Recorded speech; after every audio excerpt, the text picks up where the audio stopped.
Yesterday we talked about cathode ray oscilloscopes. Let us today talk briefly about digital oscilloscopes or digital storage oscilloscope, DSO in short. A DSO is basically a computer. What it has is like this. Suppose this is the input voltage V in that you want to display on screen. Then let me draw some block diagram. So this V can be a function of time, and there is a block which is called sample and hold, okay, and then after that there is analog to digital converter, basically voltmeter, EDC, or you can write electronic voltmeter.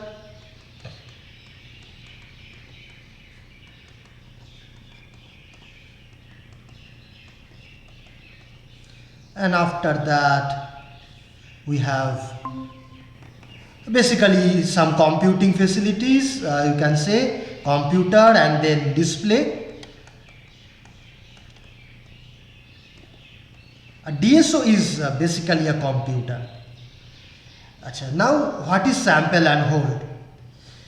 See this, the way this DSO works is like this. If V in t is a time varying function like this, t versus V in, then what the DSO does, it measures the input voltage at discrete time intervals, at a regular time interval, maybe at this time, then after a while at this point, then at this point, then at this point. At this time instance, it measures what is the value of the voltage at that point of time. So at this point the voltage is this much, at this point the voltage is this much, here it is this much, here it is this much, and so on. Basically this is called a sampling process. So it samples the input waveform at discrete time intervals, at a regular time gap, okay, and then it measures these values, and depending on this discrete set of points, so we have a discrete set of points, then using these points it will draw a graph on the screen like a computer can do. So it will draw maybe a graph like this, joining these points, maybe with a straight line, with straight lines like this. So that is how a DSO works overall. Now since the input voltage is varying with time, and it is measuring the voltage at discrete time intervals, however the measurement process requires some time, okay. So if you want to measure the voltage, say at this point, you cannot measure it instantaneously always, that is not possible. So it may require some processing, some time before you can get the value of this voltage at this point. But however, if the input voltage itself is changing meanwhile, then it is very difficult to measure that value. It is also true for a analog indicator based instrument or a classical instrument that we have studied. Suppose the voltage is changing and you are looking at the pointer, so if the voltage itself is changing, then it is very difficult even for us to read the pointer value at any point. Suppose the voltage is changing and we want to get the pointer reading at, say, at every second, but if the pointer is moving fast, then we cannot read it properly. So something similar also happens for electronic voltmeters. So therefore what is required is that you make sure the voltage is not changing while you are measuring it. So therefore you can think of a very simple schematic arrangement, that if this is your input voltage, you connect a switch and a capacitor. This is the reference level. So everything here is, this voltage is expressed with reference to this point. This is a capacitor and this is a switch. Now, and this is the output. Now what we will do, say at every second or every millisecond, maybe microsecond, we will close this switch for a brief moment, and the moment we close it, then this capacitor will get charged by the voltage V in at that point of time, and then immediately we will open this switch, and then here at this point or at this point the voltage will stay unchanged, unaltered until and unless we connect this switch again. So therefore between the times when we connect this switch, this voltage remains constant, and therefore during that time you can do your measuring, etc. Okay, so if say this voltage is changing like this, and suppose we are closing this switch for a brief moment at this time instance, then how will the V out look like? Can you guess? The V out will look like this. It will stay constant, and then here it will stay constant, here it will stay constant, like this. Okay, so it will look like a piecewise constant graph. Okay, and while this is constant, you can measure this voltage using this voltmeter, electronic voltmeter, and then you can display. Now this circuit is basically the sample and hold circuit. Sample and hold. So you sample the input and hold it constant for a while. Okay, that is the function of this block. Then what is the function of ADC or this electronic voltmeter? That is basically to measure this voltage.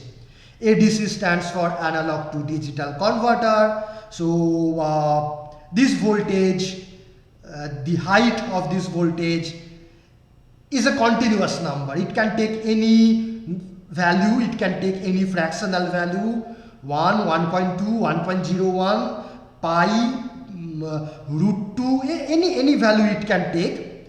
However, a computer can work with only digital numbers, discrete sets of numbers. So there is some arrangement to convert that continuous number into a binary number, you can say, and then that is displayed on screen. In the second part of this course that is starting in our next week, you will learn in more detail how ADC or electronic voltmeters those work. I will not go into that detail now. Okay, but this is the overall idea. Now, sir, yes, please. Sir, we are connecting the ADC to the output terminal of the capacitor, right, to measure the voltage? Yes. So there will be some leakage, some discharge current, right? That will be flowing through the capacitor.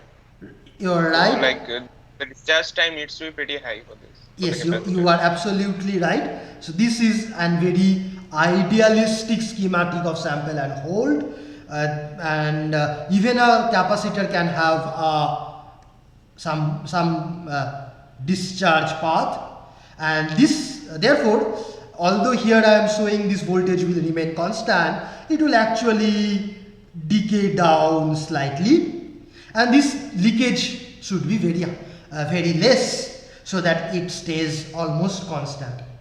Not only this leakage, in fact, essentially we have a voltmeter here, right?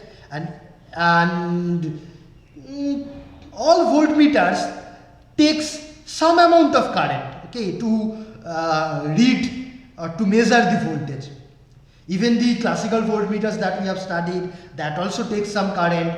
Electronics voltmeter do not take that much current, they are much better, but it is not zero, I mean it is not absolutely zero. So therefore that measurement will also cause some voltage drop, but that is very small and we are ignoring it at this moment. Sir? Yes. Sir, means here how is the switching done externally? See, this switch that I have drawn, it looks like a mechanical switch and somebody has to do it manually. It's not like that. These switches are all transistor based switches and they can be driven by the base voltage, base current or gate voltage. Okay, so you possibly have studied something in your electronics course about that, and you will study a bit more in the next part of this subject. Okay, so this is not a mechanical switch, it's like it's a transistor that can be driven by gate voltage or normally gate voltage for MOSFET, and if it is BJT, which is rarely, I mean now BJT is not that popular, then by changing the base current you can let me just, okay, so for example, I mean this is one possibility. If you have a BJT, I mean if you apply a volt, I mean you know that if this is your emitter, base, if you pass a current through the base, then these two terminals, collectors and emitter, they are virtually shorted. But if you do not pass any current through the base, then these two are not connected. So maybe this is here, or you can also think of MOSFET. So if you apply a voltage with respect to the source, voltage between source and gate, then the source and drain will be shorted, otherwise they are open. Shorted means switch is closed, open means it's not connected. Okay, so that you will study a bit more in the next part. Okay, anything else before I proceed?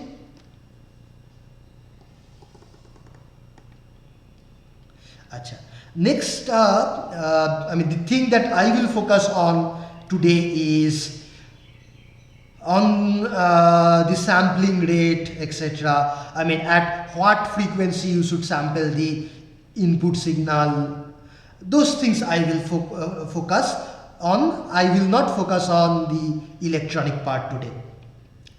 Okay, now one thing you notice that if this is your input voltage and suppose I am sampling it at a very low frequency like this, one here, then another here, then another here, another here, then I will get this voltage, after that this voltage, then this value, then this value. Now if I join them with say straight lines or somehow, I will get a curve like this. Okay, so you notice that the original pattern of the voltage and this straight line approximation, they are not exactly similar. Particularly here they are quite different. Here almost similar. So whenever the voltage is changing slowly, then no problem. If the voltage is changing fast enough, then the difference is significant. Okay, so therefore depending on how fast the voltage is changing, I also have to sample the input signal faster and faster. So maybe if I have sampled it here, then here like this, 3 times the previous frequency, then I will get these points. And now if I join them with straight lines, this is a much better approximation of the previous one. Okay, so one thing is obvious, that to get a good shape, okay, I mean the shape that actually resembles the original waveform, you need to sample the input waveform at higher and higher frequency. So one of the specification of a DSO, one of the main specification of DSO is the sampling rate of the DSO, or how many measurements it can perform per unit time. Okay, say a 100 megahertz DSO is better than 50 megahertz or even 20 megahertz DSO. Okay, acha. Next, now the question is, can we say something mathematically that what should be this sampling frequency or the sampling time interval for a given waveform? Okay, suppose if we know the frequency of the input waveform, what can we say that what is the suitable frequency of sampling? Okay. So yes, please. Let us. So at least greater than the frequency of the signal which we are sampling. Absolutely right. Absolutely right. That's and we will see it in more detail. Suppose this is a sinusoidal waveform V in that we want to sample, and now, as you have correctly pointed out, suppose I sample it at a very low frequency, say, actually let me draw it with a higher frequency first.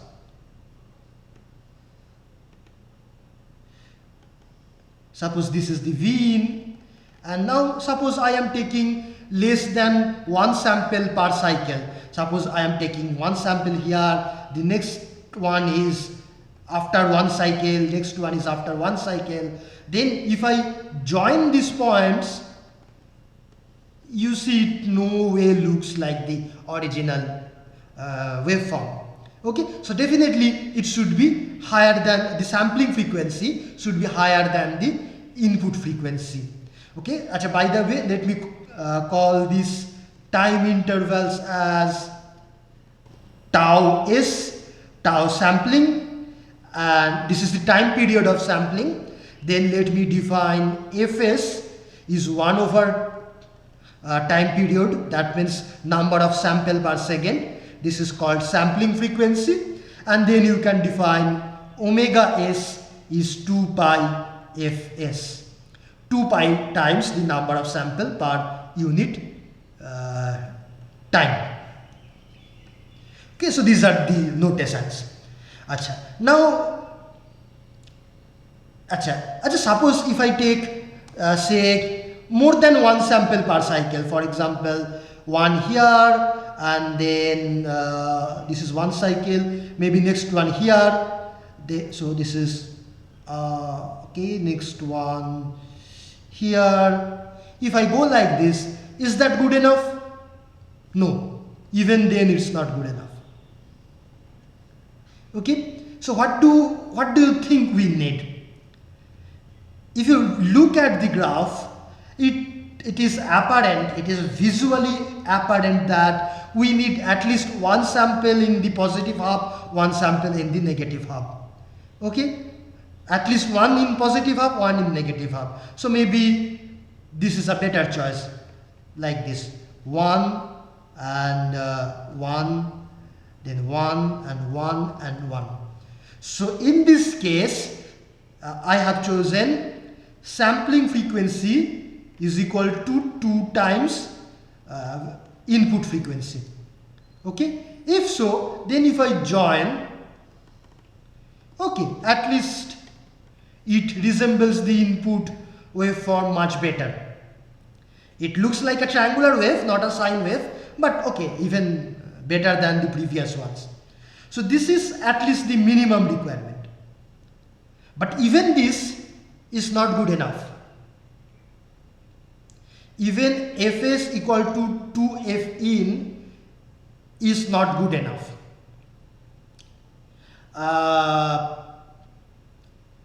Suppose I say that, suppose we know it is given that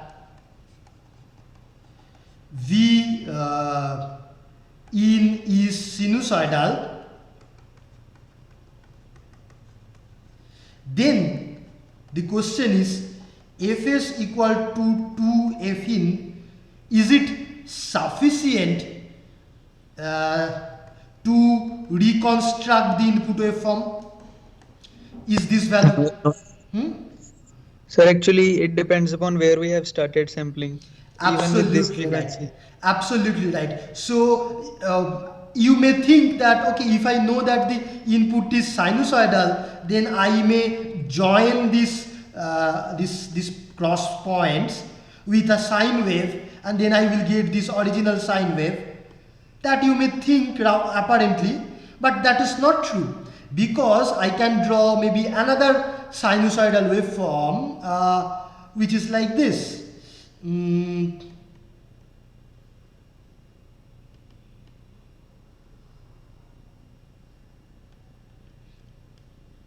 Sorry.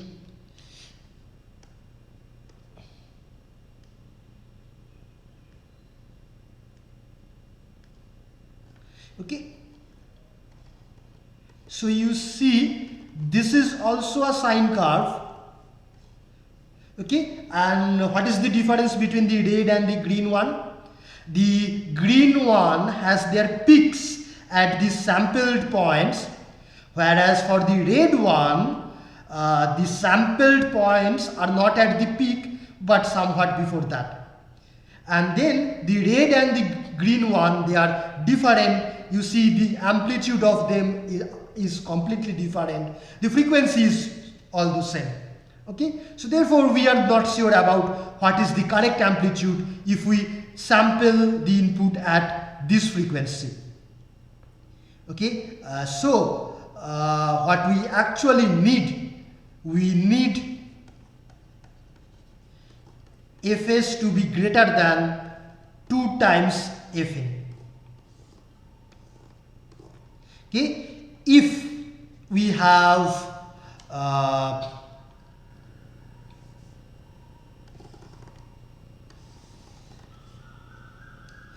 so this is the input.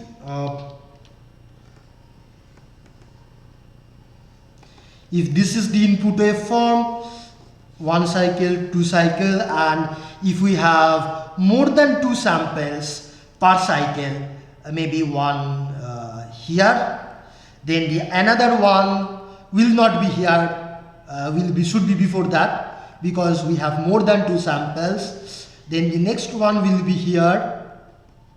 The next one, Sir? just a second, will be here. So if these are the samples, and then if we know that the input signal is sinusoidal, then you can join them only once, sinusoid only, without any ambiguity. Yes. Sir, is there any limitation that number of samples should always be even? Can we sample odd number of make odd number of samples of a signal? Will there be any problem? Odd number of you mean odd number of samples per cycle? Yes, sir. Can you do that? Yes, we can do that. We can do that. No problem. We can do that. That is not a problem. For example, so at your spare time, you can think about all these different possibilities. That will be very nice. So suppose I take one, okay, not like that. Let me take 1, 2, 3. So 3 samples per cycle. Then here, here, here. Okay. So that's also fine. 1 sample, 2 sample, 3, 4. Okay. Odd number of samples are also fine. Normally we take it actually much larger than 2 times Fn. Okay. But at least greater than 2fin is required. Acha. Okay, so this is called Nyquist sampling theorem. Again, not sure about the spelling. N-Y-N-I, okay, something, Nyquist sampling theorem. Acha. Okay, next let us see something mathematically, that whether this is sufficient or not.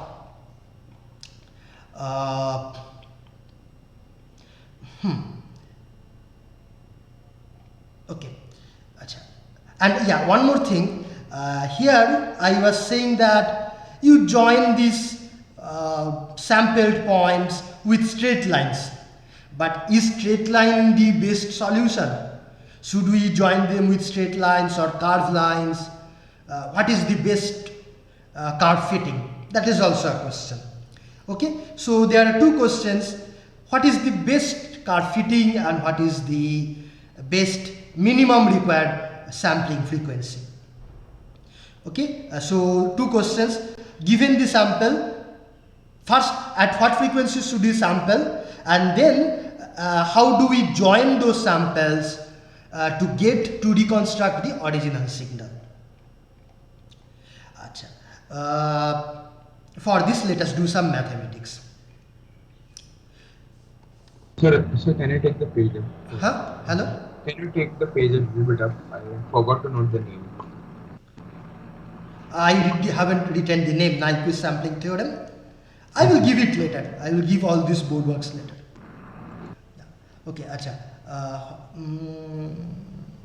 Suppose this is input waveform, and then we are sampling it at this time instance.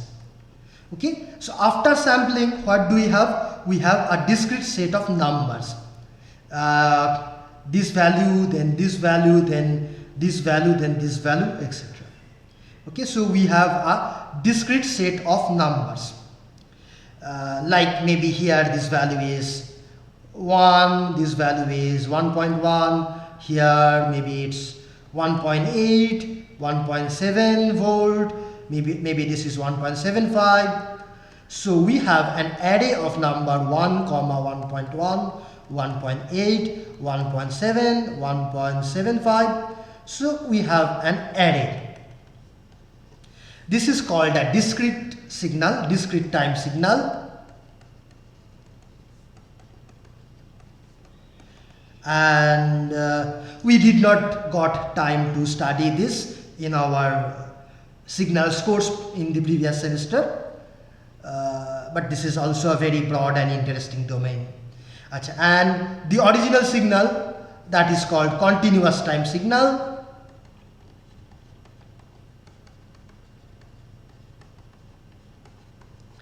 In an oscilloscope, the signal that we will get on screen, that is definitely not continuous time, but that is also not discrete time signal, slightly different from that.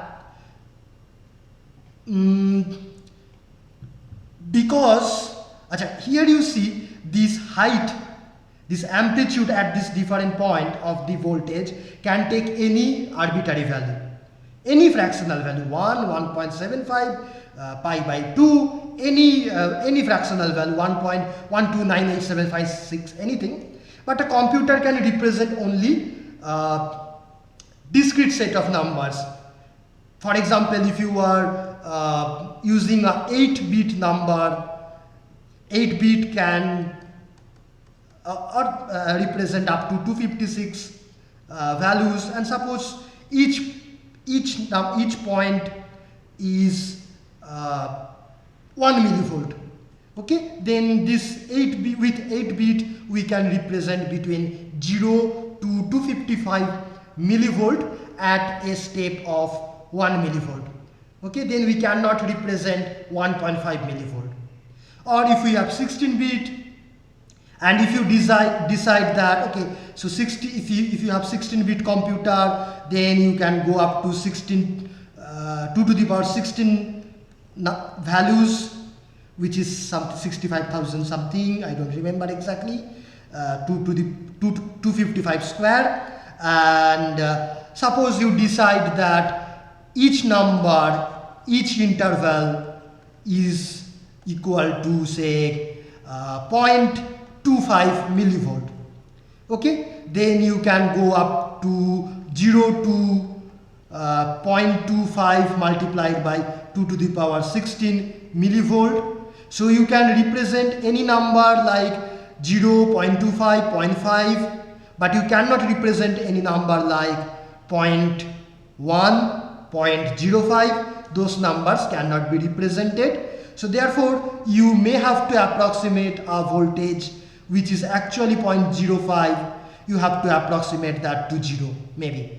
Or if a voltage is actually 0.02, say 0.26, you have to approximate that with 0.25.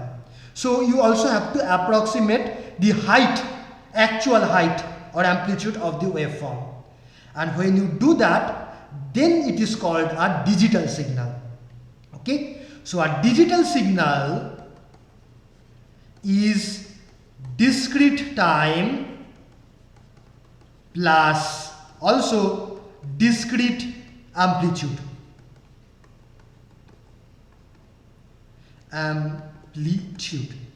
That is called a digital signal. But here we are talking about only discrete time but continuous height, analog height signal at this moment. But the DSO actually deals with digital signal, which is both discrete in time as well as discrete in height or amplitude. But now we will talk about discrete time only, discrete time signal. Okay, now suppose here is the waveform of the input voltage and it is sampled at these points. Then we have an array, something like this, maybe 1, 0.8, etc. And now from this array we want to reconstruct, get back the original signal. We can think of that this sampling process is equivalent to multiplying the original signal Vt with impulse train. What is an impulse train? An impulse train is basically delta t, then here another impulse delta t minus tau s, this gap is tau s, and suppose this point is t equal to 0. Okay, then this is t equal to tau s, here it is 2 tau s, and so on. And suppose we have a train or chain of impulse signals, delta t minus tau s, this one, then this will be delta t minus 2 tau s, delta t minus 3 tau s.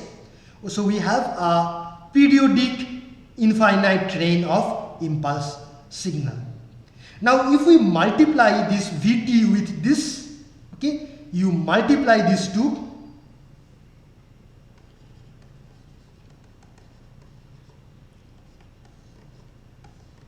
what will we get? If you multiply these two, this is a unit impulse train, we will get a signal which will be like this.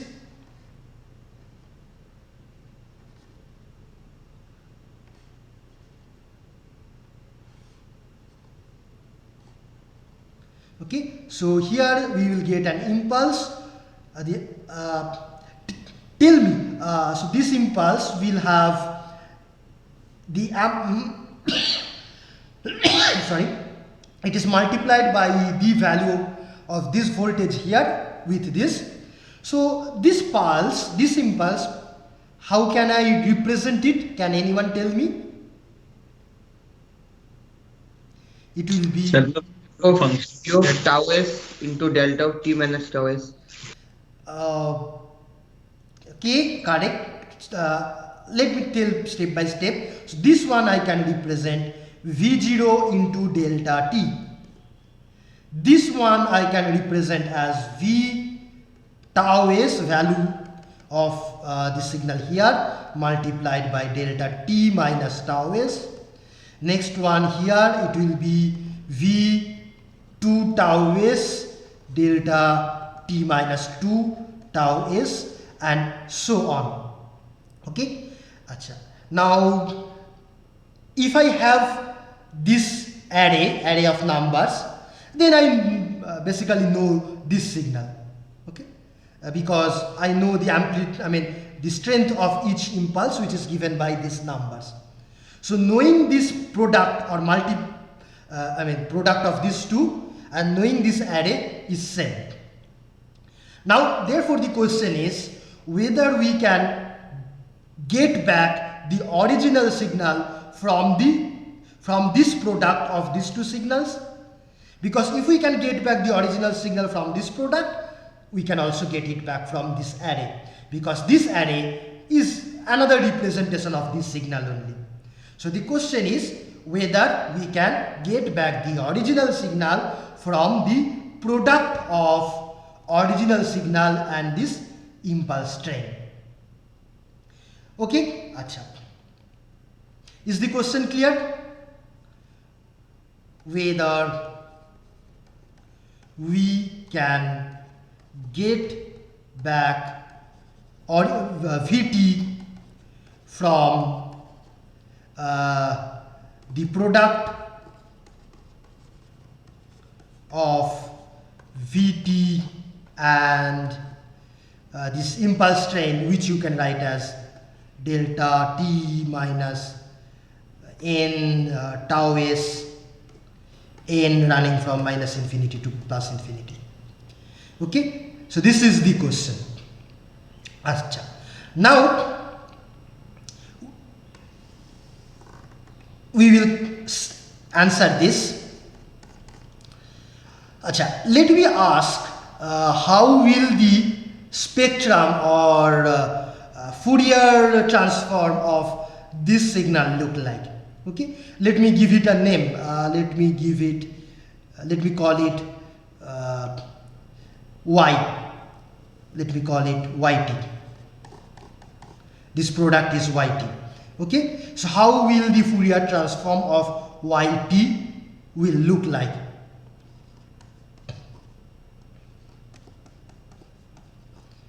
Suppose the Fourier transform of Vt is known or given. From this we have to find out the Fourier transform of yt. How can we do that? Sir, Vt multiplied by the impulse response, right? Like. So yt is product of two signals. Okay, so we want to find out the Sir? just once again, let me just simplify my notation, otherwise I have to write a lot. Let me call it just x instead of v. So this is x, and this impulse train, let me call this impulse train as dt. Okay, so y is basically xt multiplied by dt, and we want the Fourier transform of this, and Fourier transform of x is given. Okay, yes. Yes. Sir, I was thinking, sorry, means instead of multiplying, should we not do the convolution of the impulse train and the yt? Sorry, xt. Here, your question is whether yt is equal to xt dt or not. Yes, sir. Means xt dt or xt convolution of dt. That was I was asking. No, it is straight multiplication. It is just straight multiplication. No convolution is done. So I am just multiplying point by point and drawing it. Okay, so there is already this infinite train, and this train is just multiplied at each and every point. For convolution, what do? You also, you take a signal, you flip it, then you slide it, and then you multiply, integrate. That's the long process. We'll come to the convolution soon, but here that long process is not there, just point by point multiplication. Okay? So this is correct, no doubt. Acha. Now we want to find the Fourier transform of y given the Fourier transform of x. How can we do? And d. This d is already known. We know d. This is what we know. Therefore, the Fourier transform of d is already known. So how to find the Fourier transform of y? So we can convolve both the Fourier transform. Fourier transform of y will be the convolution of Fourier transform of x and Fourier transform of d. Excellent. Acha. So Fourier transform of x is given because the input signal is given. Acha. How to find the Fourier transform of d? What do you think? How will it look like? I will not go into detailed mathematics, but roughly, what do you think? How will it look like, or how will you proceed to find the Fourier transform of this periodic signal? We studied that. Yes. Hello. Yes. Sir, can't we write it as like something like summation v of a into e to the power minus omega a? Like if a is any point where like here it is tau s. Let us see. Okay. Sir, the formula which you have written, Fourier of y equal to Fourier of x into Fourier of d. Sorry. Sir, Convolution. Yes, sir. Yeah. Thank Convolution. you. Thank you. Yeah. Right. Acha. Next, let us find out Fourier transform of d. How it looks like. We don't need the exact details at this moment. That you can do at home. So what we will do, since this is a periodic signal, okay, we will first find Fourier series, and from that we will go to Fourier transform, because this is a periodic signal, so we can calculate first Fourier series. Sir, is that above expression correct? Like if yt is xt convolution dt, then f of y is f of x into f of d. Right. Like, Oh, okay. There will be also some constants that I don't remember exactly. Some 2 pi etc. will come. That you can find out from the previous semester notes etc. So there will be some constant. Okay. There are two rules. One is that basically if you convolve two signals in the Fourier domain, it will be product, and if you multiply in the time domain, in the Fourier domain, it will be convolution. So the proof of this converse was not done, I think, in the last semester. You just mentioned it maybe. Because this you can do using two theorems. One is the duality property, and the other one is that the in time domain convolution is equivalent to product in Fourier domain. So you use these two, duality and this, you will get this. There will be a constant. yes, sir, it was 1 by 2 pi or like something. Something like that, yeah. So Sir, actually in the last semester we didn't do anything about the discrete signals. So means we don't have any idea how Fourier series or Fourier transform is done for discrete signals. No. See, here we don't have discrete signals. Everything is continuous. That's the thing. Here this array is discrete, but I am saying that this discrete thing is equivalent to this continuous time thing. That's the idea. We will do everything in continuous time and then justify that in this. everything is in continuous time here. See, impulse train continuous time, xt continuous, so product is also continuous, so there is no discrete time thing. Acha. So if you find out the Fourier series, I will not do the exact maths, I will just give you the guideline. Acha. So first, if you find the Fourier series, how will it look like? Acha. To find the Fourier series, what do? We take one period of the signal. So this is dt. So suppose this is t equal to 0. So one period means, say from here to here, this is one period. And to find the Fourier series, what do? We have to multiply dt with e to the power minus j omega e to the power minus j omega t, then we have to integrate over one cycle. Okay, now if you, and there will be also n, okay, and this omega will be the angular frequency of this signal.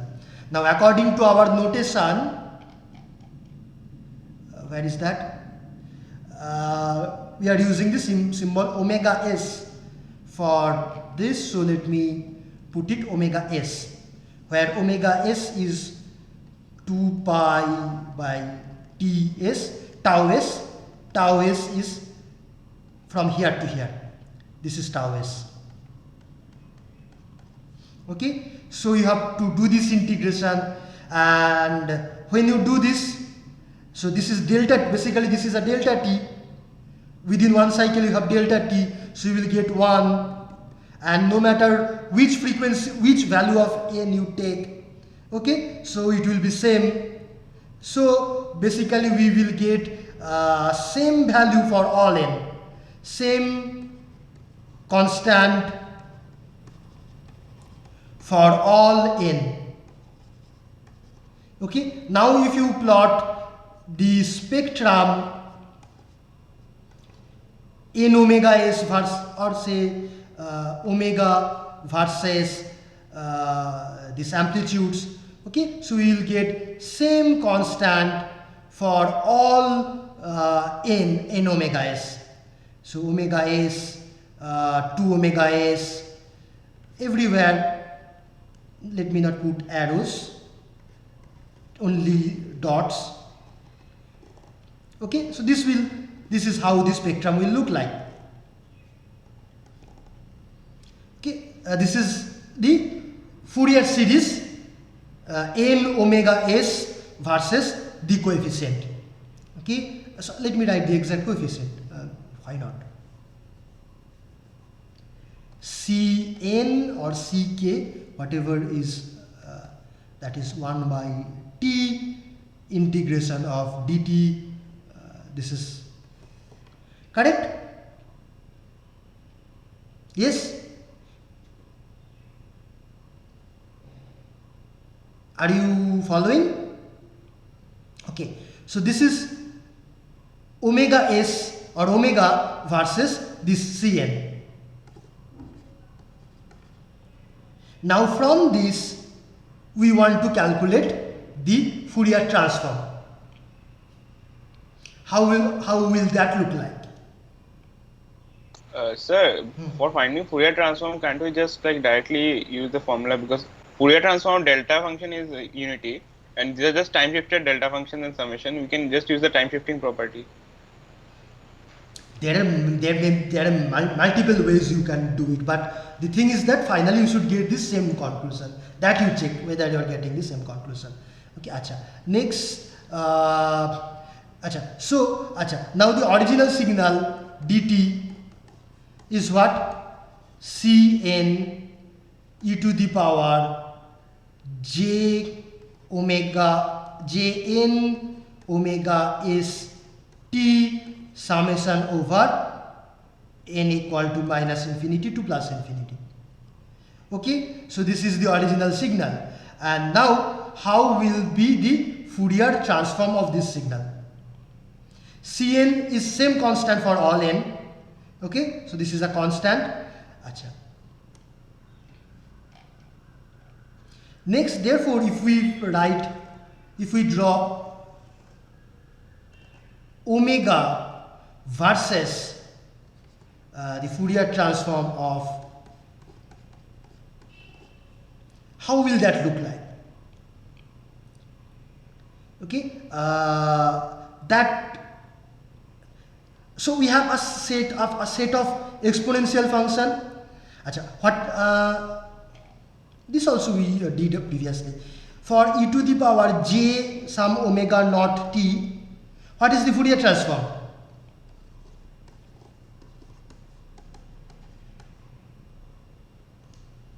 You remember? What is the Fourier transform of e to the power j omega naught t? There is nothing much to remember. See, this is a pure one signal, one frequency only. Okay, so even from the intuition we can say that the spectrum will contain only one frequency and there is no other frequency. So if we draw the spectrum of this at omega equal to omega naught, there will be some value and everywhere else it will be 0. So it will look like a delta. Okay, Delta omega minus omega. Delta omega minus omega naught, that's the thing. So basically for every e to the power j omega t omega naught t terms, we will get a delta signal. And here we have a sum of all those terms, and therefore for each of them we will get a delta at different frequencies, different n values, at omega s, 2 omega s, 3 omega s, etc. Also minus 0 everywhere, and there is also a 2 pi factor comes if you go back to the exact derivation. Okay, so we will get some 2 pi times this Cn. Okay, these are 2 pi Cn. All Cn are constant, so you can call it just C. So Cn equal to C for all n. Okay, then that multiplied by delta omega minus say k omega s. That is how the spectrum of this will look like. Okay, this is a constant multiplied by a delta signal. Acha. Next. Sir, so means we can write dt as summation of means delta of t minus k tau s k equal to minus infinity to infinity, right? Slowly please. dt equal to summation of delta of t minus k tau s. Yeah. K equal to minus infinity to infinity. Right. Yes. And so if we now means substitute this expression in the Fourier transform, means in the Fourier transform formula. Yes, you can do that. Yeah, absolutely right. So you know Fourier transform of delta, you have applied time shifting property. Yeah. I tried to do that, but I'm getting a different result. Can you please do this thing in this manner and show the Fourier transform? Okay, so tell me, what did you do? K equal to minus infinity to plus infinity, this sum. So what is the Fourier transform of delta? Means Cn will be equal to 1 by t. Fourier transform integration over one time period dt into to the power minus jn omega s t dt. No. If you take the Fourier transform of delta, you have to do integration from minus infinity to plus infinity.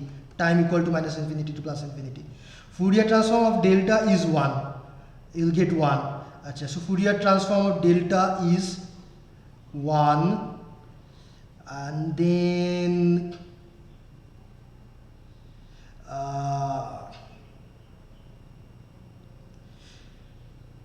okay, so let me think that how to process. So maybe that I will do separately and share the notes, whether we should be able to do that in this way also, but then I have to think right now. Okay, so let me just proceed with the previous approach. I will give this also after the class. Okay. Okay, sir. Achha. Fine. So where I was. So yeah. So I was saying the Fourier transform of dt will look like this, an impulse train. Okay. Yeah. Some constant multiplied by an impulse train. Achha. Then now, so we know this. This is already given. Now we have to find the convolution between these two. Okay, so we have to find the convolution between these two. Achha. So this is given. Let me copy it.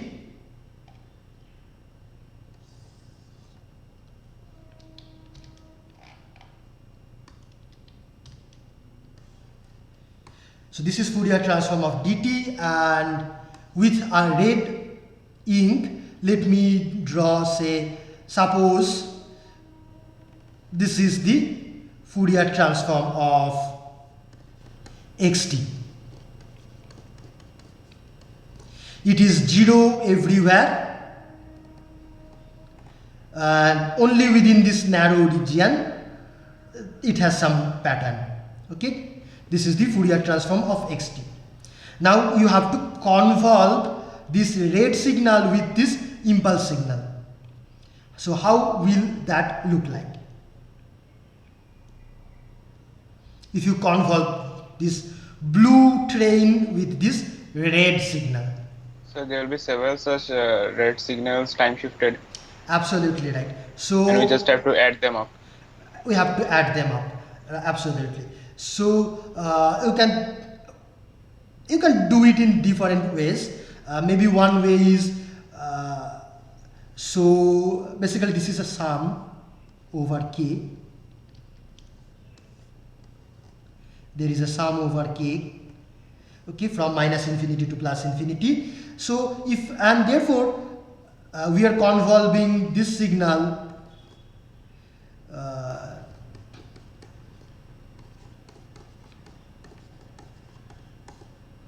with this, call it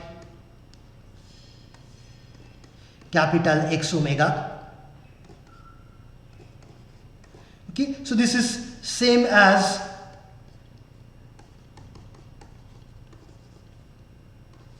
convolving each of them and then take the sum, because convolution is linear.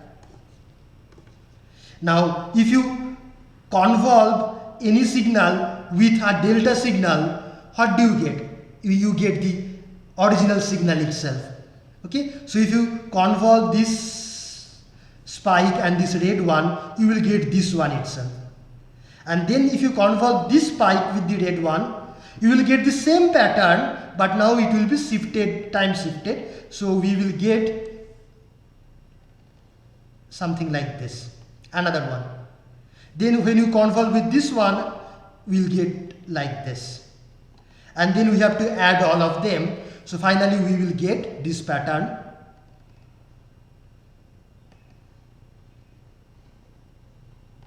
Okay, so this green one is the Fourier transform of yt. That is the convolution of x and d, capital X and capital this. Okay, so this will be the pattern. So now what we see, so the point here is that the Fourier transform of this product and the Fourier transform of the original signal, they are related to each other. This red lobe, this was the original signal. And if you replicate this original signal multiple times, then what we get? We get the Fourier transform of this product. Okay, now can you suggest me any method to get back the original signal from this product? my question is this. We have seen that this is the relation between the original Fourier transform, this red signal, and the Fourier transform of the product of impulse train and the original signal, which is this green one, which is basically the red one replicated, copied multiple times. Okay, multiple times it is copied. Here also, here. Okay, so this is a copied version. And from this idea, suggest me some method so that given this product, we can get back the original signal. So we take the inverse Fourier transform of that signal over one time period only. Absolutely right. So what you have to do, this product is given, you take the Fourier transform of this product, so you will get this green curve, and after that you erase everything, except only this middle part, you erase everything, this lobes, then we will get basically the original Fourier transform, and then you take the inverse Fourier transform of the original signal. So sorry, of this part only. So we will get back the original signal. So this proves that there is a way of getting back the original signal from this sampled version.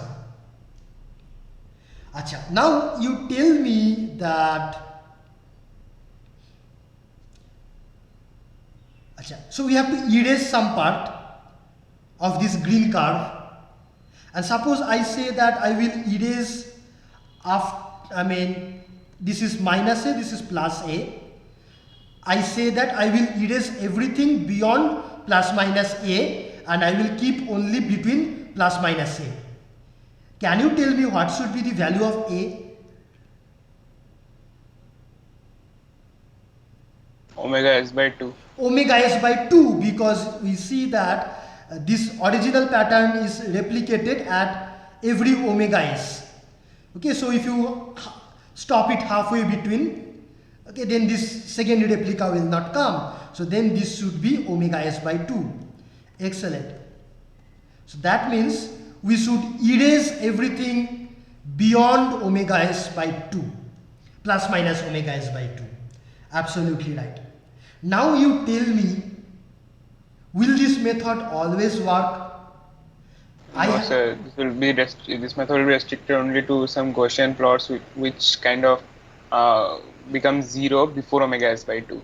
Absolutely right. If so, I have intentionally taken this Fourier transform capital X to be very narrow, less than the width less than plus minus omega s by 2. If I had taken, say,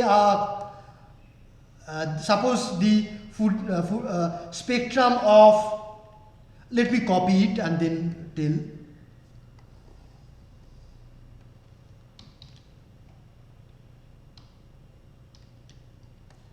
Okay, suppose the Fourier transform of original signal was like this, a bigger signal. Okay, this part, violet one. Okay, then how will be the Fourier transform of yt? Now what we have to do, we have to copy it multiple times. So this is the original one. With that, let me add this thing copied here. Okay, this is the second copy, then the third copy, this is the -1th copy, and then the 0th copy is also there. And now if you add all of them, you see that here one copy is overlapping with the other. Therefore the result that we will get will be superimposed of multiple copies. Okay, so here I will get a value much larger than this. Okay, so this is, you imagine it or you draw it in your notebook. And then even if I now erase it after plus minus omega s by 2, I am not getting back the original, the Fourier transform of the original signal. Okay, so these things, I mean these copies are overlapping with the original one, and it is spoiling the original waveform, original spectrum. So therefore now if I take the inverse Fourier transform, I will not get back the original one. So here the requirement is that the Fourier transform of xt should be band limited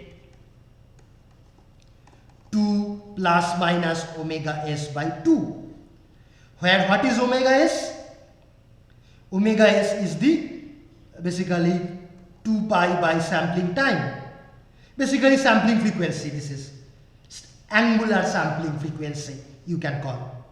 So we see that the spectrum of original signal should not contain any frequency more than this value.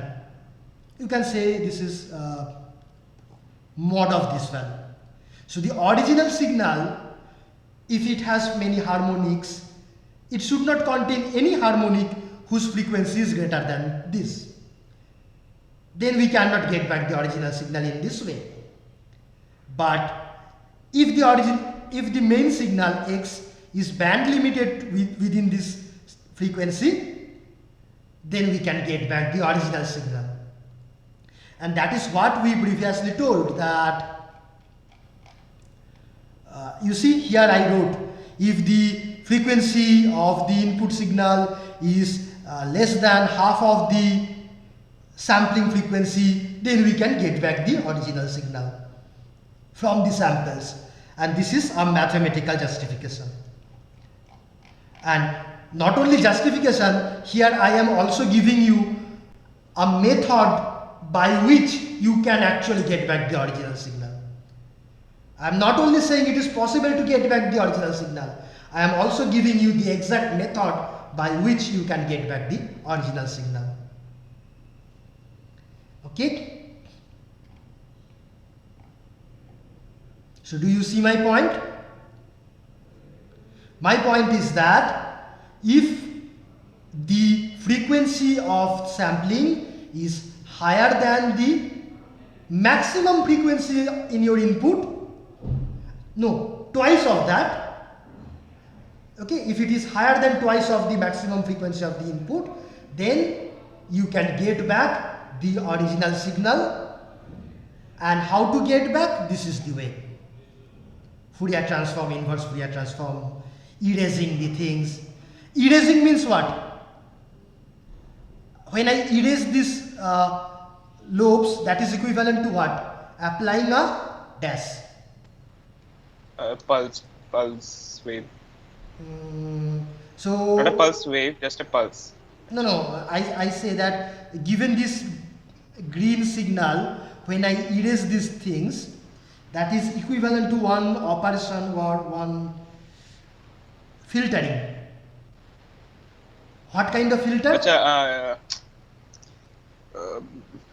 Band pass filtering. No, not band pass. More precise, low pass. We are keeping only the frequency between plus minus omega s by 2. Higher frequencies are gone. So only the frequency near 0, okay, that is kept. So it's a low pass filtering. So you apply low pass filtering, and that's yeah.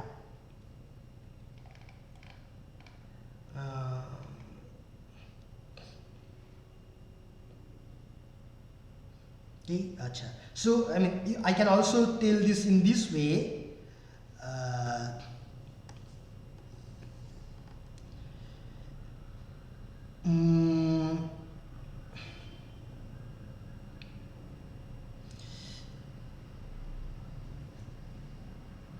Suppose this is a signal and these are the samples. Okay, so these samples I have if I now pass this sampled signals to a low pass filter, what it will do, it will basically average out or smooth out everything, and it will give me only the envelope of the signal. Okay, so basically it's a low pass filtering.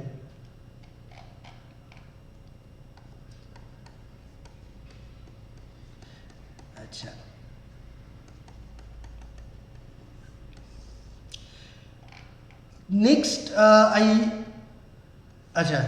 me check how much did you follow.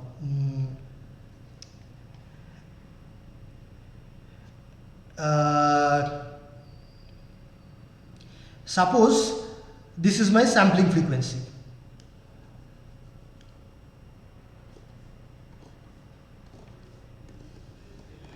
And my input frequency should be less than half of this frequency. Okay, so it should not complete more than one cycle bit from here to here. So it may be like this.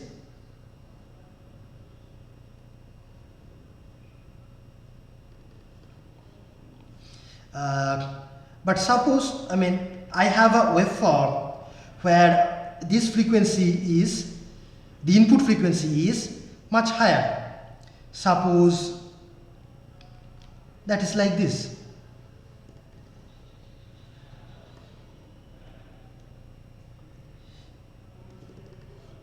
Let me take it even higher.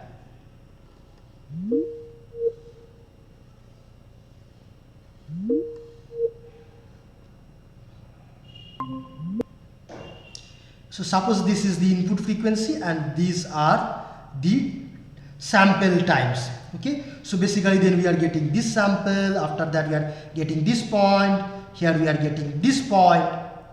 Now if we join these signals, these points, what will we get? We will get actually a very low frequency signal than the original signal. Okay, this problem is called aliasing,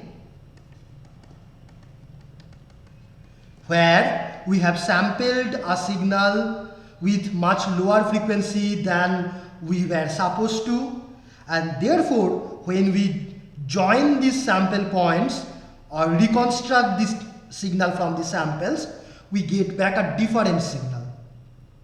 Okay, and that problem is called aliasing.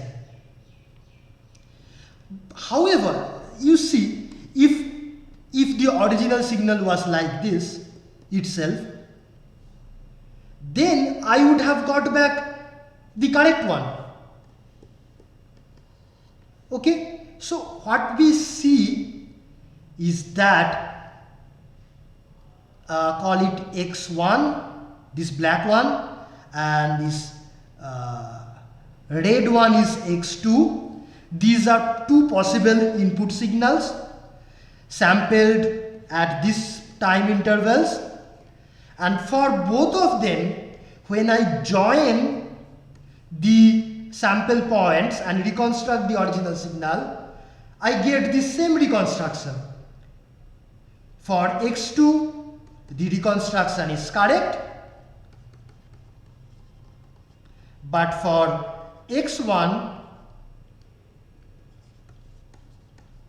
reconstruction is wrong. But for both of them, we are getting same reconstruction. Okay, so this problem is called aliasing. Aliasing means two or more different things getting mapped to same things. That is the definition of aliasing. Basically, according to dictionary, alias means nickname or multiple names. One person can have multiple names, and we call that nickname, etc. We also call that alias. That is the dictionary meaning of alias. And if one person has many names, that means many names point to the same person. That is called an aliasing. Here we see that many different reconstruction actually could have come from different input signals. So many different reconstruction is pointing to different possible inputs. That is called aliasing. Okay, fine. Achha. Now I will tell it in bit more detail. Suppose I have two signals, sine omega t. This is x1. Sampling frequency is omega s.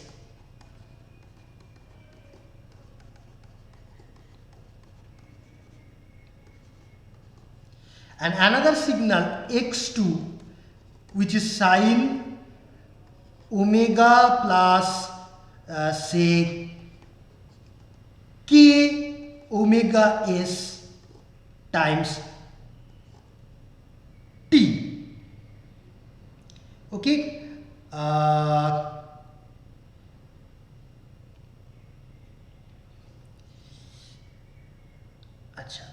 Next, if we sample both these signals, will we get different samples or will we get same samples? Let me write it maybe in this way.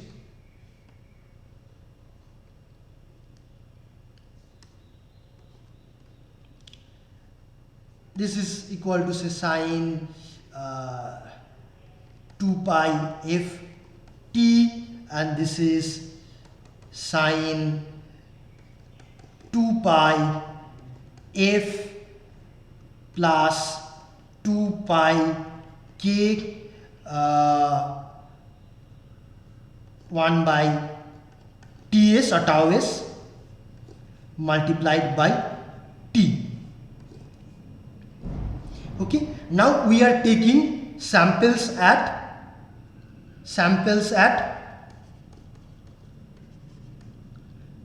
t equal to 0, tau s, 2 tau s, 3 tau s, etc. So for x1, what will be the sample values?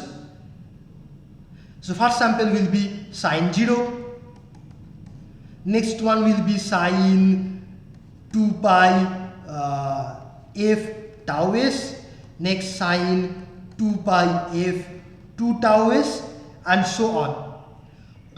What will be the values of these samples of x2? First one will be sine 0, next one anyone?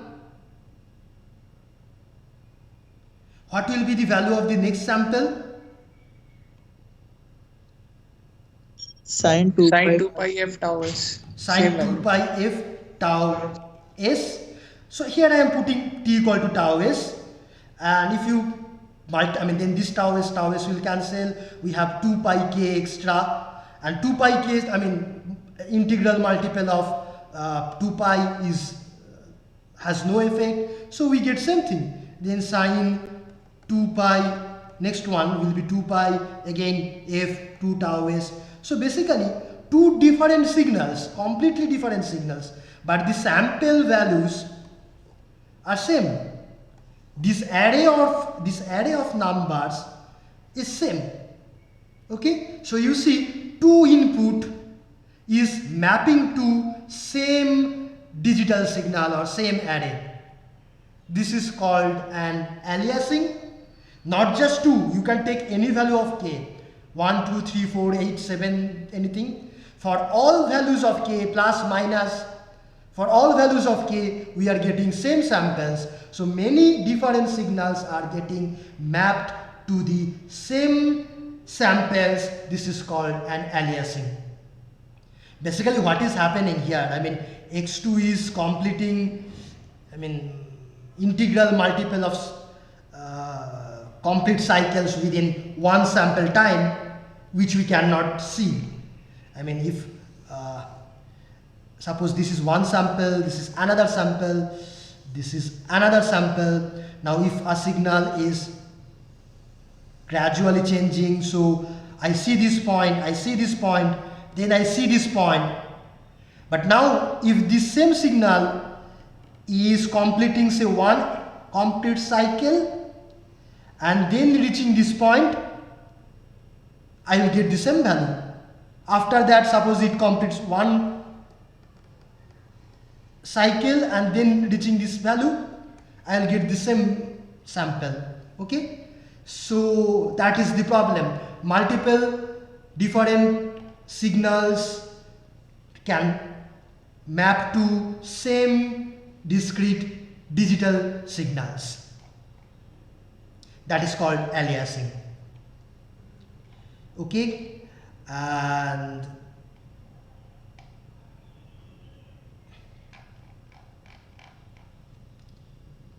hello, sir. yes, Sir, you said that our signal frequency should be twice of the maximum harmonic present in our sample. But sir, if our sample is not sinusoidal, then it have number of harmonics. So how can we assure that which harmonic is absent? How can we actually find? Because we can break any non-sinusoidal signal into Fourier by using Fourier transform. It will have infinite harmonics. So how can that? Yeah. So if you take the Fourier transform of any signal, firstly, that's the input signal may be periodic or aperiodic. Okay. Acha. Then if it is periodic, then suppose a square wave, then how will the spectrum look like? Spectrum will be discrete. For periodic signals, spectrum will be discrete, and that will have frequency like, if it is a square wave, it will have the fundamental, then all other frequencies, you know, it is proportional to 1 by k, it falls down. Then if it is the case that after some frequency, when k is large enough, that value can be ignored, then okay, we can work with that, ignoring those higher frequencies. Basically, then what will happen when we reconstruct, those higher frequencies will create problem. If we assume that higher frequencies are small enough, then the problem will be small enough. And if we have a non-periodic signal, then the spectrum will be continuous. Again, the spectrum may become say 0 after some time. This is the magnitude spectrum. If it is becoming 0, fine, no problem. If it is not becoming 0, then that part will create problem. And if this is small, that will create less problem, and that's all. Maybe I tell that with an example. With possibly this will help.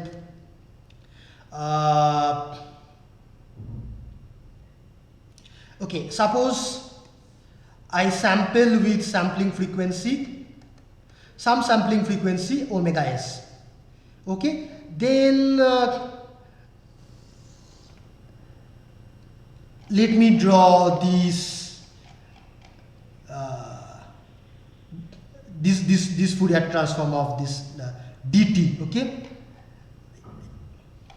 so this dt will be like this: impulses at 0, omega s, 2 omega s, etc. And now suppose the input frequency is, for example, input frequency is omega s. Input frequency should be less than this, less than half of this, but intentionally I have taken it to be large so that we can see what the problem is. Okay, so I have intentionally taken this is my input frequency. So I have a sine wave whose frequency is like this, and if I draw the spectrum, that spectrum will be like this. At omega s, sorry, this is too far, here, at omega s I will get something, at minus omega s I will get something. Okay, this is the input signal. Now this is for a pure sine or cosine waveform. Okay, you may also assume that okay, it has little bit of harmonics, it is aperiodic and it has little bit of harmonics, but all frequencies are near omega s only. Okay, so suppose it has also other frequencies, but all frequencies are near omega s only, and here also near omega s only. Okay, very near, but small other frequencies are there. Now then we have to convolve this signal with this signal, convolution, and when we convolve this with this, what will we get? We will get this pattern replicated multiple times.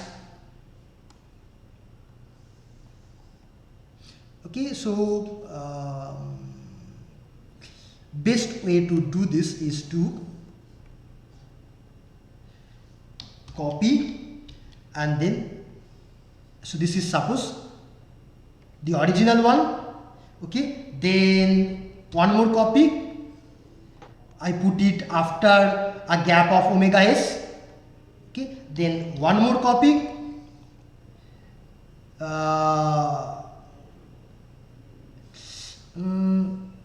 this was here, like this.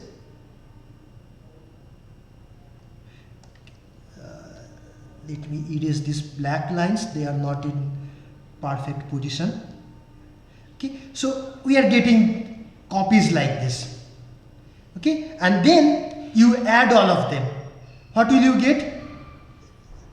You will get something here when you add all of them. Okay, and after that we want to get back the original signal. We said to get back the original signal from the YT, what we have to do? I said we have to apply a low pass filter.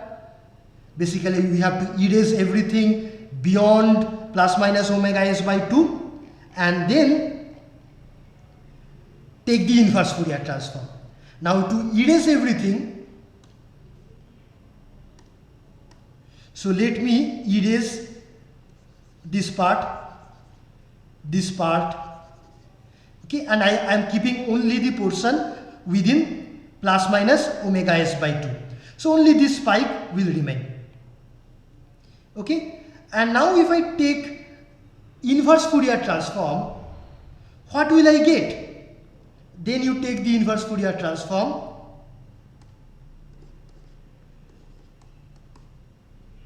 What will I get? I will get, oh, I see here basically I have 0 frequency and nearby frequencies. Okay, so I will get basically a DC signal, almost DC signal.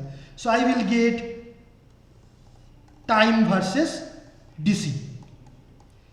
I will get some DC, but the original signal was not DC.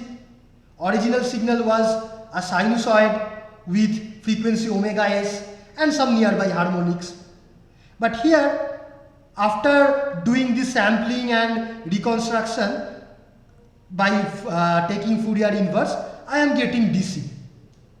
Okay, so this is wrong, this is definitely wrong. But why is this happening? Why is this actually happening? That is very easy to see. I have taken a sinusoid with frequency omega s. This is the, and so let me draw a sinus in time domain, a sinusoid.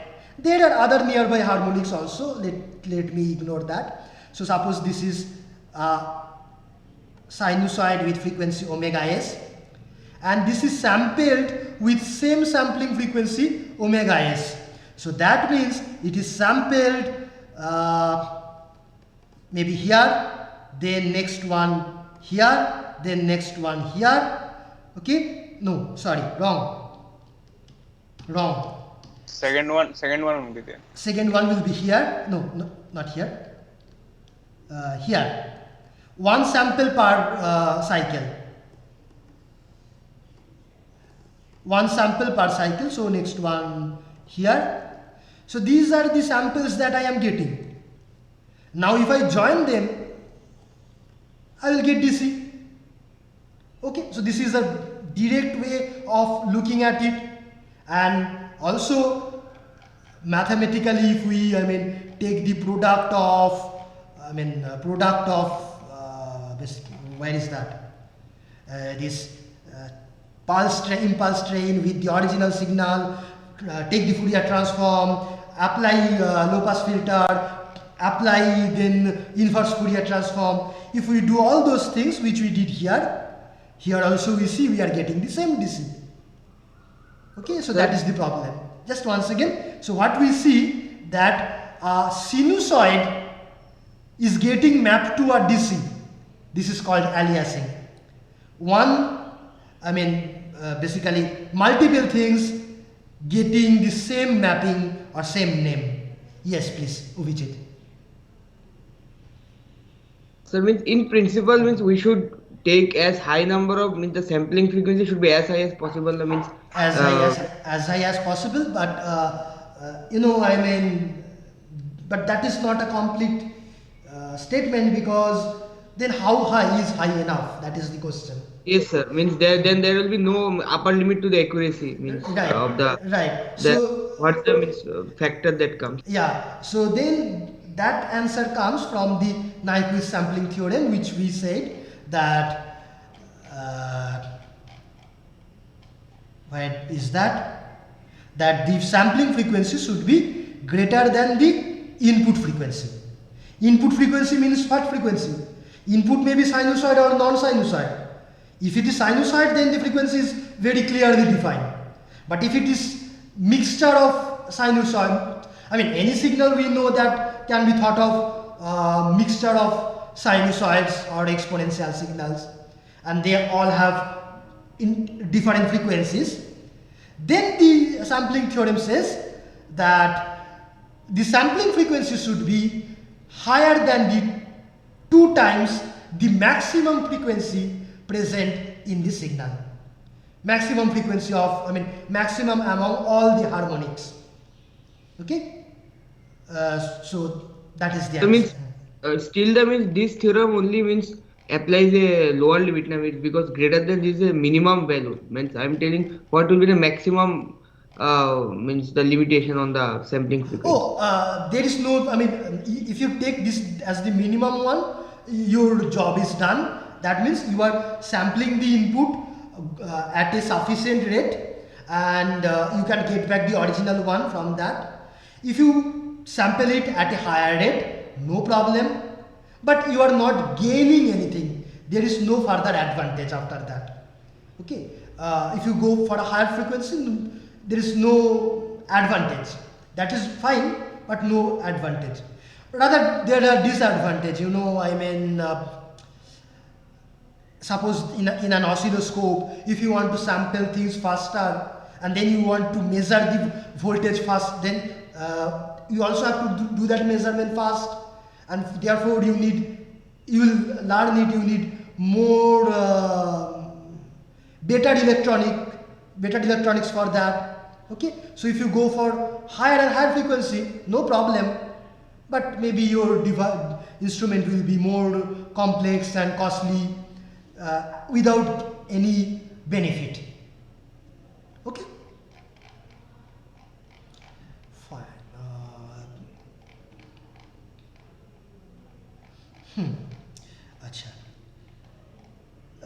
Next, maybe this is a good time to discuss why should you not stop studying today and continue the next part of this course with Professor DM. Because we have studied how to measure voltage, current, power, energy, everything with classical instruments, electromechanical instruments, and electromechanical instruments can measure all these things. So why should you study electronic instruments after this part of this course. Okay, why should we study electronic instruments? What are the advantages? Okay, there are basically two main advantages. Number one, they give more gain, I will explain, and better input impedance.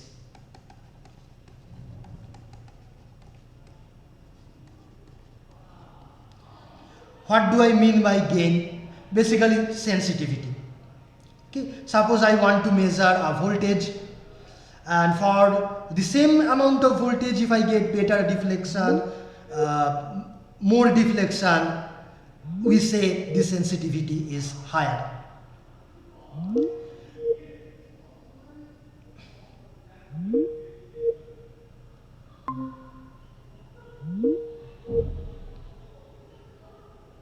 So we may ask that what is the smallest voltage that one voltmeter can measure? Okay, I mean beyond which the deflection will be so small that we cannot see it or perceive it. So what is the smallest voltage a voltmeter can measure, or what is the smallest current an ammeter can measure? Okay, acha. Now suppose I have a voltmeter, I can ask, okay, what is the smallest division on scale? Maybe that is the estimate of that is the resolution basically, or the estimate of minimum voltage that we can measure. Okay, acha. Now if I want to measure lower voltage than that, then this is the meter, and the meter also has some impedance, some series resistance, coil resistance, etc. And between these two terminals I am applying the input voltage. Now suppose I want to measure a voltage even lower than the smallest division on the scale. How can I measure that? So here it means that to get one division deflection, basically some minimum I mean current is required. Okay, can I change the I mean? Can I make I mean even smaller? If I can make I mean smaller, then maybe for lower applied voltage I can get sufficient deflection. Okay, or can I say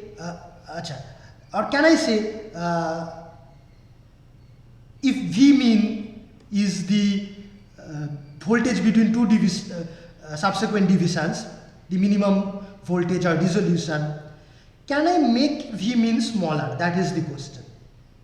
So what, and suppose this is R meter. Can you give me suggestions? What can we do? We can connect a resistance means smaller than the the resistance of this meter, so that less current. Very good suggestion, excellent suggestion. So we can put a smaller resistance, then what will happen?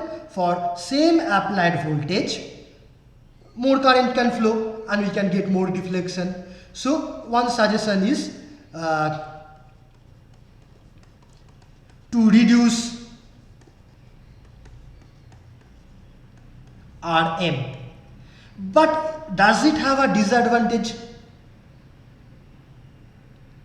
Yes, sir. Means input impedance will be lowered. Input impedance will be lower, because for a voltmeter we know that input impedance should be very high.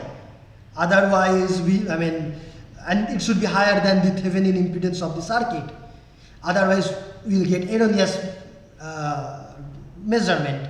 So if we want to increase therefore the gain or sensitivity or the resolution of the meter, we have to sacrifice the input impedance. So, and now if we want to increase input impedance for the same meter, you see the sensitivity, the resolution will be lower. So these two are contradictory requirements, and both are our requirements. Is there any other way of achieving both these targets? Suppose I don't want to decrease Rm, I will keep Rm as it is, and I want to increase the resolution. Not So resolution. can we can we amplify. increase the spring constant? One at a time, please. Spring Like, can we increase the spring constant? Like, increase or decrease? so if we'll decrease, like the theta will increase, but like we need to increase the maximum reading, right? No, basically we want to see, sufficient deflection for lower voltage applied. Then we'll decrease the So spring constant. decrease spring constant. Okay, so let us see what are the disadvantages. So means if we decrease the spring constant, means we should get a sufficient theta for even any voltage we want to measure. Means that theta should not be very small, because if theta is very small, we cannot see what is being measured, and then how can we measure the voltage? So the point here is that if we decrease spring constant, then for same amount of current, that means same amount of deflecting torque, we will get more deflection. That means for same amount of current we are getting more deflection, means now we can reduce the input voltage and still get visible deflection. Okay, so if we decrease spring constant, then we may possibly measure lower voltages. But what are the disadvantages? Okay, the disadvantage is that there is also some friction which we did not talk about explicitly. This coil arrangement, it is rotating on a bearing. Okay, so this is the coil, okay, and this is the pointer on a scale, and this is rotating on top of a bearing. The bearing has some friction. Here we have the springs, okay, and there is some friction. Now due to friction, what may happen, that the pointer will not reach the equilibrium position which we calculated as deflecting torque is equal to K into I, K into spring constant into theta. This way we found the theta where it should get stabilized. But due to friction, it may happen, if it were actually supposed to stabilize here, it will stabilize somewhere nearby. Okay, and how much error can we have? How much could be this error in the position due to friction? That depends on how much is the, suppose this is d theta, for this d theta, okay, how much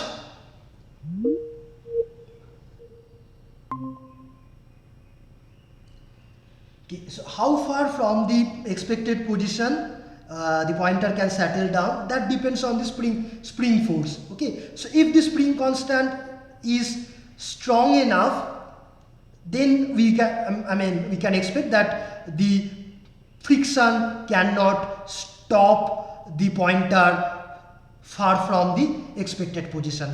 But if the spring force is very weak, then due to friction or stiction, the pointer can settle down quite far. Therefore, we cannot decrease spring constant arbitrarily. Okay, so that is the disadvantage of decreasing spring constant. Okay, so means moreover, if we decrease spring constant to a sufficiently low value, there is also a higher limit of theta. Means theta cannot increase indefinitely. So there will be limitation in the maximum range of the voltmeter. No? But that is not a problem at this moment, because what will happen, what you are saying is that the range of measurement will also be reduced. But that is not a problem, because now we are aiming to measure lower voltage. Okay, so if the range is reduced, no problem, because we are trying to modify a voltmeter to be able to measure than a lower voltage than it were able to do previously. So if range is reduced, no problem. Yeah. Okay. Any other suggestion to increase the? Yes. Sir, we can also change the physical parameters of our galvanometer, Yes. like number of turns and area. Yes. Absolutely. Very good. So you all of you individually have given all possible suggestions. Very thanks for many thanks for that. So acha, now can we increase flux density B? For a permanent magnet or even for electromagnets, this is at max. What we know, it can be of the order of 1 Tesla. I mean, we cannot think of 100 Tesla magnet. I mean, impossible, something like that. So it's always at max 1, about 1 Tesla or so.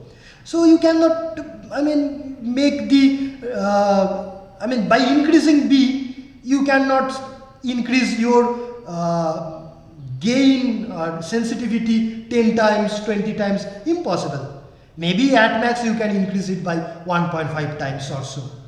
Then area, coil area. So we know that TD is BANI.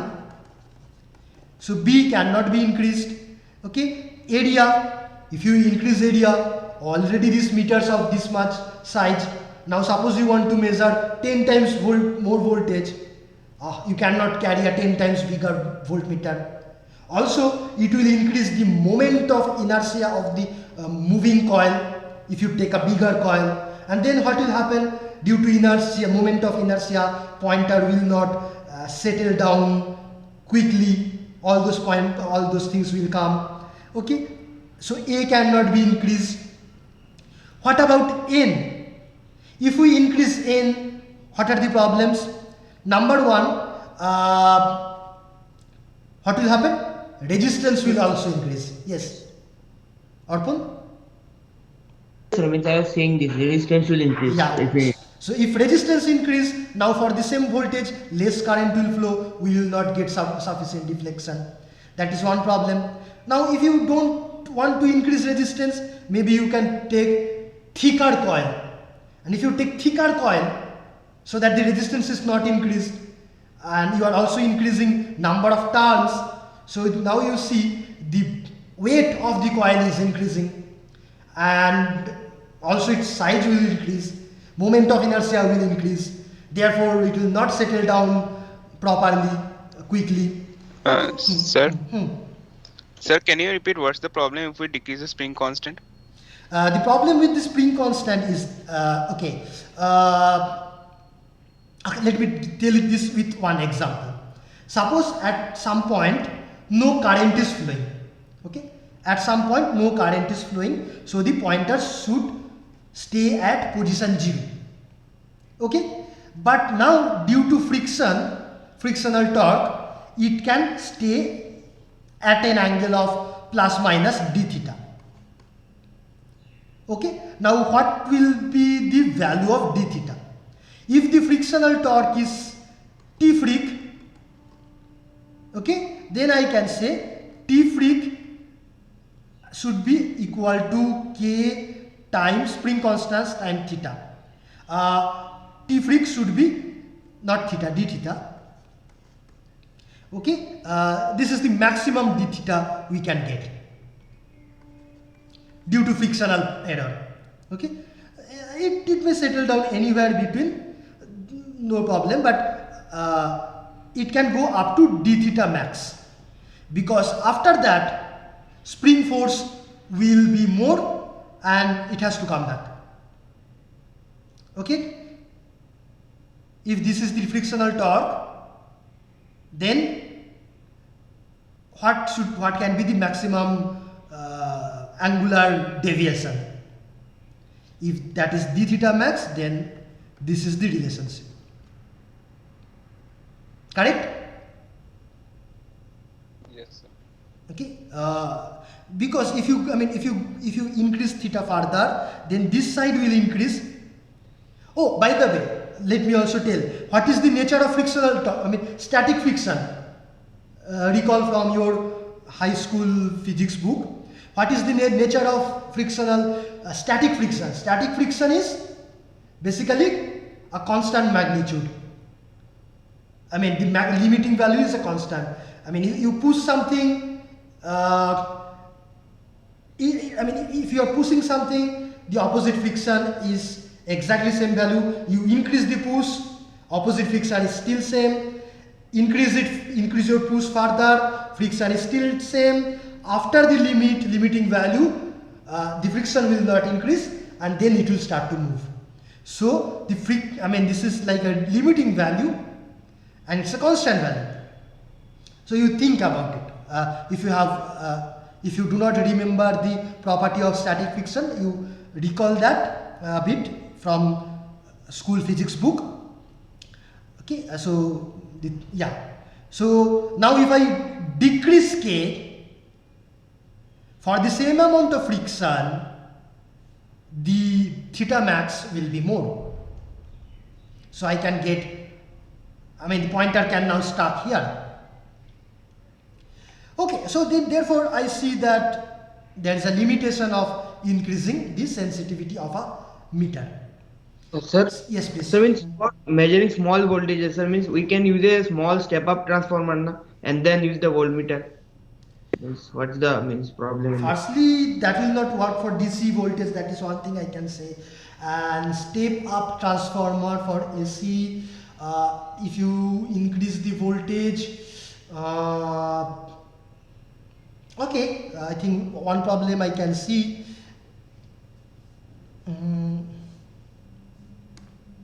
So this is voltmeter, and what you are doing, you are taking a step-up transformer. Okay, so N2 is greater than N1, and here is the V in. Now, what will be the input impedance of your measuring system? Input impedance as seen between these two terminals.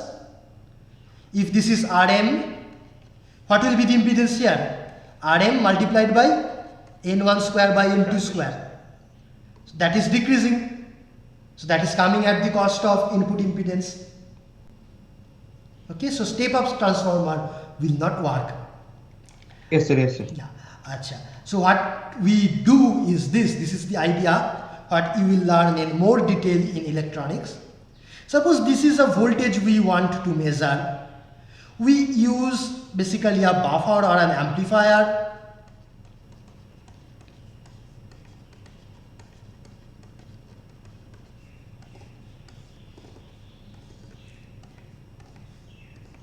This amplifier has its own power supply.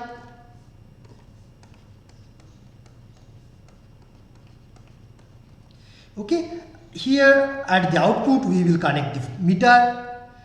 What this amplifier will do, it will firstly magnify this voltage and then apply it to the voltmeter. However, it will not draw any current from the source. We will draw minimum current.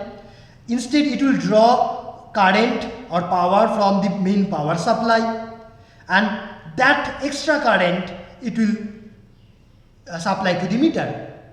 Okay, so basically the problem we saw that we can if we want to increase the gain, we have to sacrifice the input impedance. Now this buffer, what this buffer does, it increases also the input impedance. It does not take the current from the input voltage, it takes the current, a proportional amount of current from the power supply, and that it supplies to the meter. How it exactly does that, that is the thing you will learn next week onwards. So today let me stop here. Sir, can you please repeat what you said, like that buffer part? Acha, the function of the buffer is like this. Firstly, amplify. It may or may not amplify this input voltage. So the voltage that will appear here will be more than V in, maybe this multiplied by some constant is equal to this V out here. One function. Function 2, don't take current from here. I in should be equal to 0, because if you take current from the input, then there will be voltage drop. Okay, so don't take current from here. But if you don't take current from here and still you want to pass sufficient amount of current through the meter, because without current the meter will not show deflection, how will you do that? The only possibility is that the amplifier has its own power supply, so it will just take minimum small amount of current from I in, and with that it will add extra current from the power supply and pass that extra current through the meter. So you are actually drawing less current from the source circuit, so that there is no voltage drop, but you are still driving enough current through the meter, so you are getting enough deflection, and that extra current is coming from the power supply, not from the input. Okay, exact mechanism that you will see later. Okay, so these are the advantages.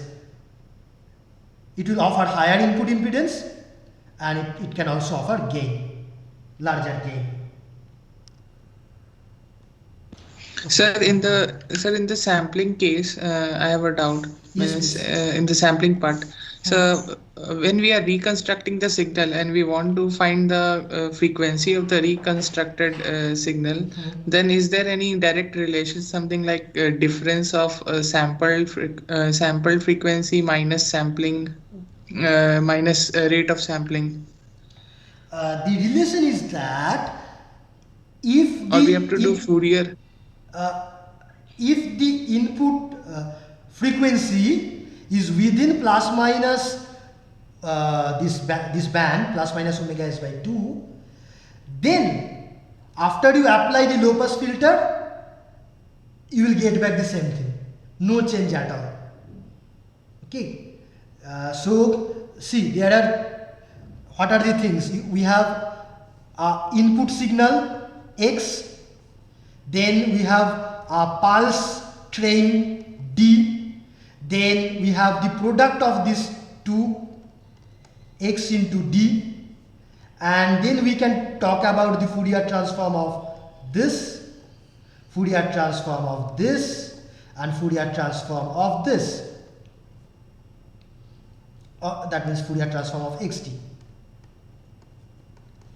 If the pattern of x is such that the maximum frequency is not more than plus minus omega s by 2, then Fourier transform of y will be exactly equal to Fourier transform of x with some constants, maybe with some constants. Okay, they will be exactly same. So you can calculate the Fourier. Oh, after the low pass filter. So low pass filter applied on y, that will give exactly Fourier transform of x. No difference. Up to some constants, those 2 pi etc., which I did not consider, which you can calculate. So no difference at all, provided maximum frequency in x is within this band. Is that okay? Yes, sir. Okay. Means I was asking for, like, I found that in the sinusoidal case, for the sinusoidal case, what happens is that using a high frequency, then we are getting the same frequency. For example, if we are using the 2f, 2f, and then we get the f frequency, that is 2f minus f. And if we are using some low frequency, then so for example, same frequency as f, then we are getting DC, that is f minus f. Right. So right. like difference. Right. So that's so when this input frequency is omega s, then exactly what will happen, it's very difficult to say.